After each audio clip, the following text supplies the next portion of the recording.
తెలంగాణ, జై తెలంగాణ, జై తెలంగాణ.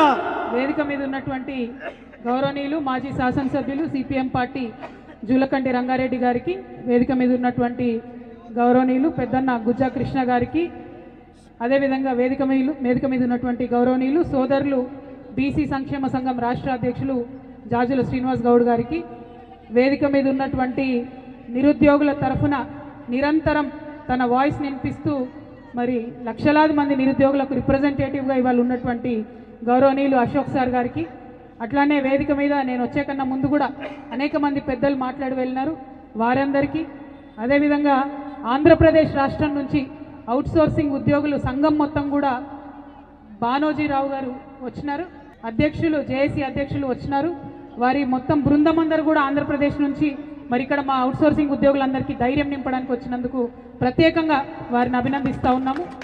మరి మన రాష్ట్రంలో 5 లక్షల మంది అన్నదమ్ముల అక్క చెల్లెళ్ళ దుఃఖాన్ని చూసి మాకేమైనా పర్వాలేదు మేం ముందుండి ఉద్యమం చేస్తామని వచ్చినటువంటి పులి లక్ష్మణ్ గారికి, వారి మొత్తం బృందానికి అందరికీ కూడా హృదయపూర్వకంగా అభినందనలు తెలియజేస్తూ ఉన్నాను.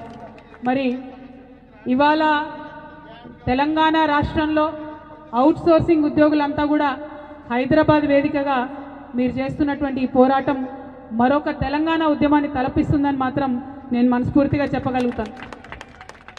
తెలంగాణ రాష్ట్రం వచ్చింది, వచ్చేటప్పుడు కలలు కన్నాం మనం, తెలంగాణ రాష్ట్రం వస్తే ఒక్కరు కూడా అవుట్సోర్సింగ్ ఉద్యోగి ఉండరు, ఒక్కరు కూడా కాంట్రాక్ట్ ఉద్యోగి ఉండరు అనుకున్నాం. కానీ కొన్ని డిపార్ట్మెంట్లలో గమ్మత్ ఎట్లా జరిగిందంటే, రాష్ట్రం రాకముందు పర్మనెంట్ ఉద్యోగాలు ఉన్నోళ్ళు రాష్ట్రం వచ్చినాక కొంతమంది కాంట్రాక్ట్గా మారిండ్రు. ఫారెస్ట్ డిపార్ట్మెంట్లో బెస్ట్ ఎగ్జాంపుల్ అది. అప్పటిదాకా మామూలు ఉద్యోగులు ఉన్నోళ్ళు తర్వాత అవుట్సోర్సింగ్ ఉద్యోగులుగా మారిండ్రు. మరికొన్ని డిపార్ట్మెంట్స్లో చాలా మందిని తీసుకొని కంటిన్యూ చేసుకుంటూ వచ్చిండ్రు అవుట్సోర్సింగ్. ఏనాడు కూడా అన్ఫార్చునేట్లీ బీఆర్ఎస్ ప్రభుత్వంలో కొన్ని డిపార్ట్మెంట్లలో ఉన్న అవుట్సోర్సింగ్ ఉద్యోగుల్ని ఎలక్ట్రిసిటీలో ఆర్టిజన్లుగా ఉంటే వాళ్ళని మార్చడానికి శాయశక్తులుగా కొంతమందిని మేము ప్రయత్నం చేసినాం. కొన్ని మారినాయి, మరికొన్ని మారలేదు. మీ జీవితాల్లో ఆ మార్పు ఆనాడు తేలేకపోయినందుకు మీ చెల్లిగా మీ సోదరిగా శిరస్సు వంచి నన్ను క్షమించాలని చెప్పి నేను కోరుతా ఉన్నాను. ఆనాడు ఆ ప్రభుత్వంలో నేను కూడా ఉన్నా, ఎంతో కొంత ఆ పాపంలో నాకు కూడా భాగస్వామ్యం ఉంటుంది కాబట్టి శిరస్సు వంచి క్షమించాలని చెప్పి మరొకసారి నేను కోరుతా ఉన్నాను. మరి బీఆర్ఎస్ పార్టీ అవుట్సోర్సింగ్ ఉద్యోగుల్ని లెక్క చేస్తలేదు కాబట్టి తప్పకుండా వెంటబడి కాంగ్రెస్ పార్టీని గెలిపిస్తామని ఆనాడు అవుట్సోర్సింగ్ ఉద్యోగులు డిక్లేర్ చేసి మరీ గెలిపించారు.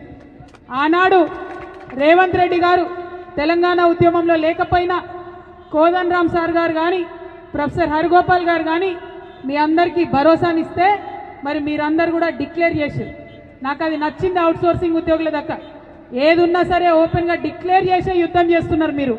అటువంటి యుద్ధాలు ఖచ్చితంగా విజయం సాధిస్తాయి, విజయ తీరాన్ని ముద్దాడతామని కూడా ఈ సందర్భంగా మీ అందరికీ నేను మద్దతు తెలియజేస్తూ ఉన్నాను. మరి ఆనాడు ఒక మాట చెప్పిండ్రు రేవంత్ రెడ్డి గారైనా, కోదండరామ్ గారైనా, హరగోపాల్ గారైనా ఏం చెప్పిండ్రు?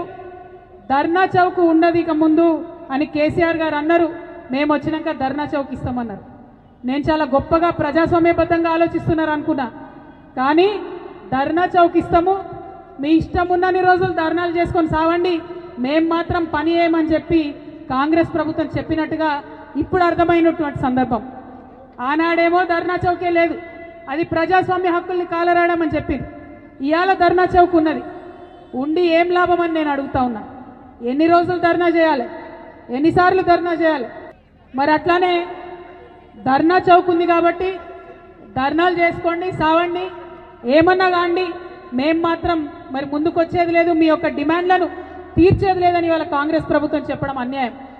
నిజంగా గత 2.5 సంవత్సరాలుగా మీరు చేస్తున్న పోరాటాన్ని గమనిస్తూనే ఉన్నాం, చూస్తూనే ఉన్నాం.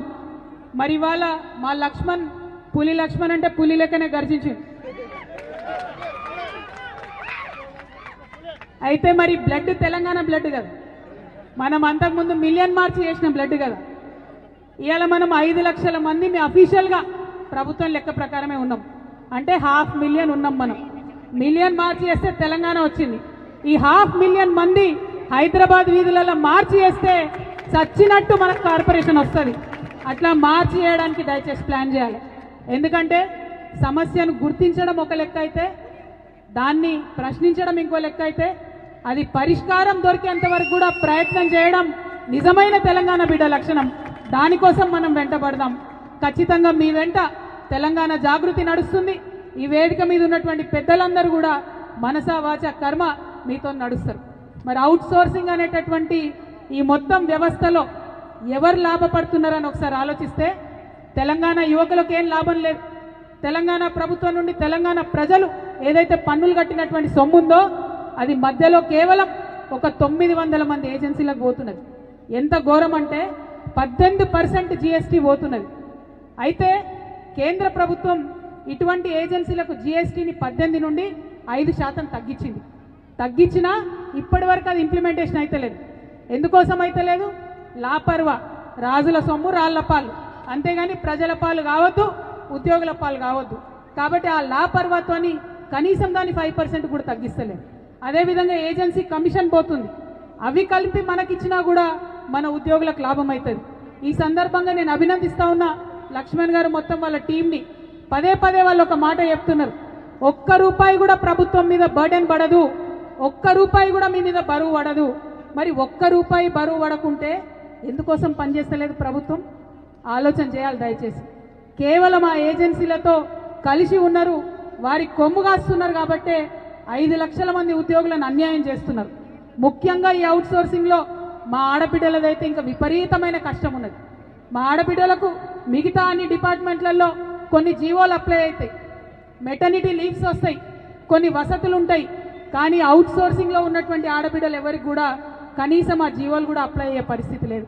మరి అన్ని రకాలుగా టెస్ట్ చేసి, రూల్ ఆఫ్ రిజర్వేషన్ అప్లై చేసి, మెరిట్ చూసుకొని, ఇంటర్వ్యూ చూసుకొని అన్ని చేసి తీసుకున్న ఉద్యోగులే వీళ్ళు. ఏదో ఎట్టికి వచ్చిన వాళ్ళు కాదు, ఉట్టిగా సెలెక్ట్ అయిన వాళ్ళు కాదు, రికమెండేషన్లు వచ్చిన వాళ్ళు అంతకంటే కూడా కాదు.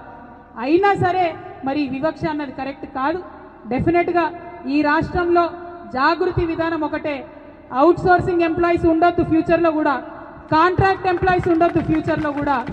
ప్రభుత్వం నుంచి ప్రభుత్వ శాఖలను పటిష్టం చేసేందుకు, ప్రజలకు ప్రభుత్వం యొక్క పరిపాలన ఫలాలు వారి గడప దగ్గరికి అందించడానికి ప్రభుత్వ ఉద్యోగాలు ఉండాలనేదే మా తెలంగాణ జాగృతి పాలసీ.